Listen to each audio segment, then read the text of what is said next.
Olha só, não é pra acostumar, hein?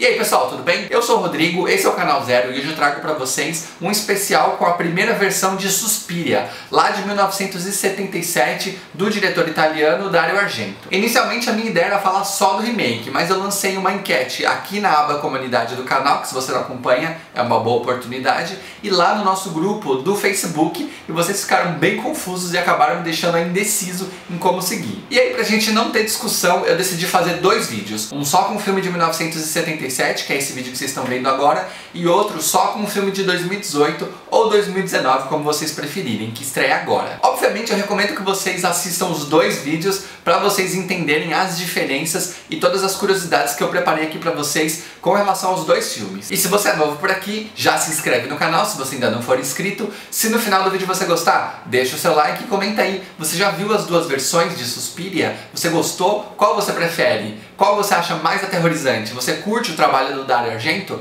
Comenta isso e tudo mais que você quiser pra gente conversar, combinado? Bom, antes de mais nada, eu acho legal contextualizar o primeiro filme pra vocês não ficarem boiando, pra quem não viu, obviamente. Suspiria foi o primeiro terror sobrenatural do Dario Argento, que é um diretor bastante conhecido aí no cinema cult. Ele foi um dos responsáveis a consolidar o movimento Giallo. Se vocês quiserem saber o que é, eu posso fazer um vídeo da série O Que É só comentar. E esse cara, ele é muito relevante pro cinema e trabalhou com vários outros nomes muito interessantes, como o Sergio Leone, por exemplo, que era o cara dos Bang Bang. Antes do Suspiria, os filmes do Dario Argento tinham uma receitinha básica. Era um assassino solto, um herói em perigo, esse herói sendo a única pessoa possível para resolver o problema, a polícia era totalmente ineficiente e pronto, receita. Aqui parte dessa fórmula é usada, mas a gente tem um novo elemento, o sobrenatural. O Suspiria foi escrito em parceria com a esposa do Argento, que disse que o filme tinha como inspiração uma história da avó dela. E originalmente o filme foi planejado para ter a protagonista e todo mundo da escola de balé com aproximadamente 12 anos de idade.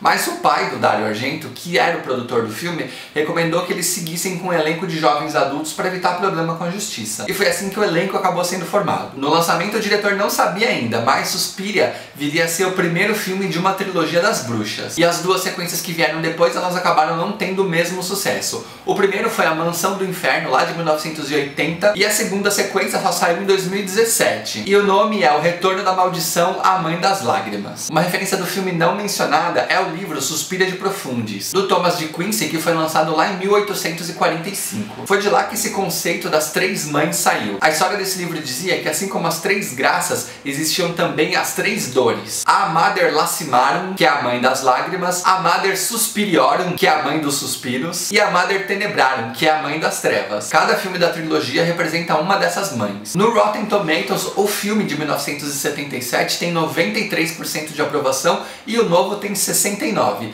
O que não quer dizer necessariamente que o filme novo seja ruim. Na verdade, eles parecem duas obras totalmente distintas que só tiveram a mesma fonte em comum. O desdobramento é bem diferente e o ritmo também. É bem diferente, por exemplo, de outras adaptações, tipo O Estranho que Nós Amamos, que tem review aqui no card, da Sofia Coppola, que basicamente passa limpo o clássico antigo. Particularmente das duas versões eu gosto mais do novo porque eu me identifico muito mais com a estética e com a construção da história. Mas o antigo tem total valor e ele é um clássico até hoje. Você que já viu os dois, o que você acha? Comparado aos filmes de terror da época, o Suspiria foi bastante ousado. Enquanto a maioria dos filmes de terror usavam cores sóbrias e escuras para representar o terror, o Suspiria era extremamente colorido. Ele obviamente não foi o primeiro a usar esse tipo de recurso e ele lembra muito inclusive o Seis Mulheres pro Assassino, de 1964, do Mario Bava. As cores aqui parece que foram uma espécie de upgrade do filme anterior. A fotografia e a direção de arte usam e abusam muito de vermelhos, verdes, amarelos e azuis. Tudo isso para transmitir o sentimento e as emoções dos personagens e construir a atmosfera do filme. E não tem nenhum compromisso de ser realista, tá? Aliás, essa é uma lição bem aprendida lá do expressionismo alemão da década de 1920, onde a gente tinha cenários e iluminação bastante dramáticas que pouco representavam aí a realidade. Em Suspiria, a iluminação funciona junto com a trilha sonora de forma muito bem desenhada. A gente tem o rock progressivo da banda Goblin, que começa bem fantasia fantasia, bem levinho, e aos poucos, à medida que a história vai ficando mais densa, a trilha sonora vai ficando mais densa, as cores vão ficando mais fortes, tudo muito, muito bem feitinho. O primeiro Suspiria é onírico, ele é muito surreal e bastante exagerado. As cenas de morte, apesar de poucas, elas são bem marcantes. A gente tem muito sangue, que nada mais é do que guache, um guache bem sem vergonha, mas para assistir filmes dessa época você precisa estar com a mente bem aberta e disposto a comprar certas coisas que não comprometem em absoluto nada da história. E a história acontece dentro de uma escola de balé, onde a gente acompanha uma dançarina, a Suzy, que aos poucos vai descobrindo que aquela escola que parecia ser muito acolhedora, muito legal, é na verdade um covil de bruxas. A definição de bruxa, aliás, nesse filme, ela é bem específica. Aqui, um especialista que a protagonista encontra na metade do filme, ele diz que elas são mulheres más, essencialmente más, e que gostam de acumular fortunas. E essa é uma questão que, se você reparar, ela está presente no filme desde o comecinho. Quando a Suzy chega na escola, a Madame Blanc, ela já cobra dela $50 para ficar por semana. Depois, quando ela vai ensaiar, uma outra menina pede dinheiro para ela, para que ela possa dividir o quarto. Uma outra oferece sapato para ela comprar. Tudo isso assim, em 10 minutos de filme. Outra coisa interessante para se reparar nesse filme é que a gente está lidando com arte e beleza. A gente está numa escola de balé, que é uma arte super linda. Todas as pessoas que estão lá são muito lindas, menos a bruxa, né, o espírito da bruxa, da Helena Marcos, que vive por lá. Ela é a única pessoa deformada, mas ela é morta. E aquele ditado lá, por fora bela viola, por dentro pão bolorento, vale muito para esse filme. Pra gente entender o peso e a relevância de Suspiria pro cinema, a gente pode ver que tem vários outros filmes que foram influenciados por esse trabalho. Eu tenho dois que vocês com certeza devem gostar, que são o Cisne Negro, de 2010, e o Demônio de Neon, de 2016. Cisne Negro tem muito essa história da escola de balé, da pressão, né, do psicológico, bem, né? E o Demônio de Neon tem a fotografia e as cores e o clima muito próximos de Suspiria, o nosso vovozinho do terror. E uma última curiosidade muito legal antes da gente entrar na história e nos spoilers do filme é que no DVD especial de 25 anos do filme a gente tem uma entrevista com a Jennifer Harper. E lá ela explica um pouco como os diálogos do filme foram feitos. Eles não foram captados junto com as imagens. Isso era muito comum lá no cinema italiano dessa época, e se você assistiu ou vier assistir os filmes do Fellini, você vai entender o que eu tô falando. No caso de Suspiria, a não captação do áudio teve um motivo a mais. Cada grupo de atores falava um idioma diferente, já que o filme foi gravado parte na Itália e parte na Alemanha, e o elenco tinha parte americana. Então esse filme tem 3 línguas, o inglês, o italiano e o alemão. E como é que eles faziam? Cada um falava a sua fala e fingia que entendia o que o outro estava dizendo, já que cada um recebeu o roteiro inteiro no seu respectivo idioma. Então, muito louco, né?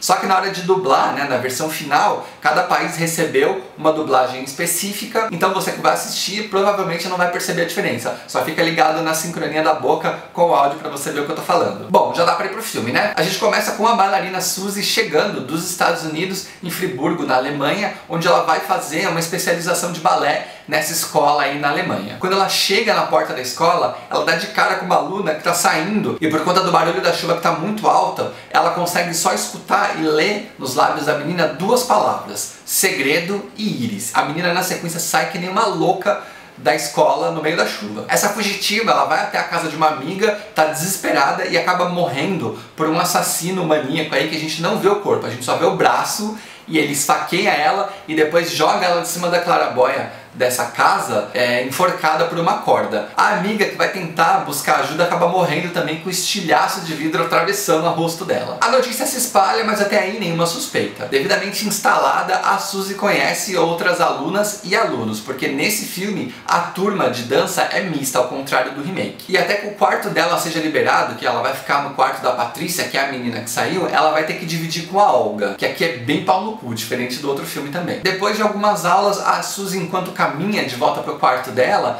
dá de cara com uma tiazinha que tá segurando um pedaço de metal, alguma coisa, e ela reflete uma luz nos olhos da Suzy. E a partir daí ela começa a passar mal, ficar tonta, e quando ela volta pra aula, ela não consegue dançar e acaba desmaiando, sai sangue da boca, do nariz e tal. Socorrida pelo médico, ele recomenda que ela beba bastante água, se alimente bem e beba vinho tinto. E aqui a gente tem alguns traços do Bebê de Rosemary. Lembra quando ela precisou tomar aquela vitamina de raiz de tânis que a vizinha vinha encher o saco dela? Pois é. A trouxa fica nessa dieta e acaba só dormindo a maior parte do filme, meio sonolenta. E aí numa das noites, enquanto ela tá se penteando, cai um verme no cabelo ela olha no pente, tem mais vermes, e quando ela olha pro teto tem muita larva penduradinha e começa a cair. Só que não só no quarto dela, mas em todo o andar do alojamento. Uma das organizadoras da escola sobe no sótão para olhar o que acontece e ela descobre uma caixa cheia de comida que tá toda vencida e cheia desses vermes. E aí, até que tudo se normalize, todas as meninas vão dormir num alojamento improvisado no térreo, lá na parte onde os meninos dormem. Eles fazem um cercado de lençóis e colocam as camas para as meninas poderem dormir. E aí, uma dessas noites, a Sarah, que é amiga da Suzy, enquanto elas estão conversando,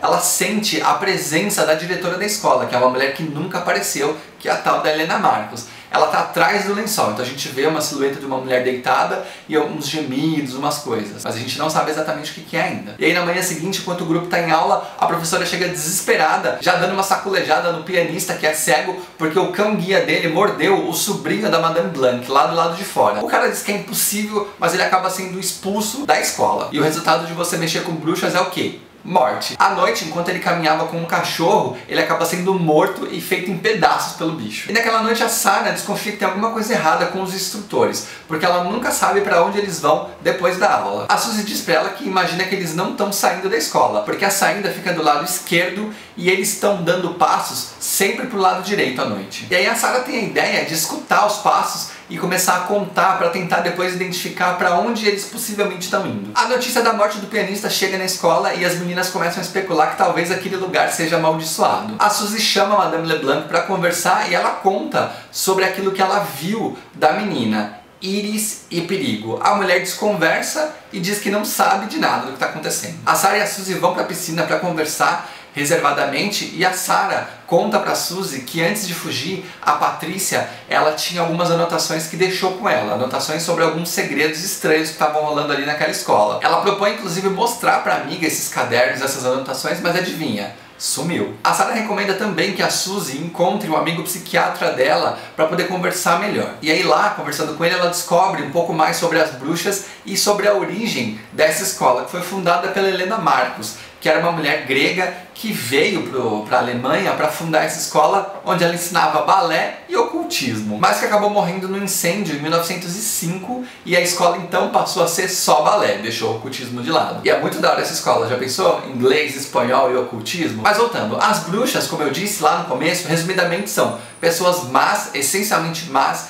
que podem fazer o que elas quiserem contra as pessoas, desde deixar doente até morrer, e elas estão aqui para acumular patrimônio. Mas elas têm um ponto fraco, elas só funcionam com uma líder. E aí, provavelmente, aquela escola deva ser um covil. A Sarah, nessa altura do campeonato, já era, tá? Porque vocês já sabem, né? Se tem bruxa na parada, você não pode dormir, que senão já era. No caso da Sarah, a morte dela é caindo em cima de arame farpados e depois sendo a garganta cortada. E nada de corpo no dia seguinte. A Suzy para com aquela dieta louca que o médico tinha receitado e começa a se sentir bem melhor. E aí, numa noite, enquanto ela vai tentar pedir ajuda pro affairzinho que ela tem lá na escola, que quase não aparece, por isso que ele não foi citado antes, ela não encontra ninguém, só uma moça limpando o vitral. Ela diz que todo mundo saiu para assistir uma apresentação do Bolshoi e que uma das madames tinha entregue convite para todo mundo. Ela de repente no quarto é atacada por um morcego bem bizarro, só que a nossa mocinha consegue escapar. Ela decide então investigar um pouco melhor sobre aquela história dos passos e para onde eles davam. Ela vai andando e chega até uma sala carpetada, ou seja, os passos paravam ali por conta do carpete. E nessa sala tem uma passagem secreta que vai usar aquelas duas palavras que ela tinha lá no começo do filme, íris e segredo. Quando ela olha no espelho, ela vê o reflexo de uma íris azul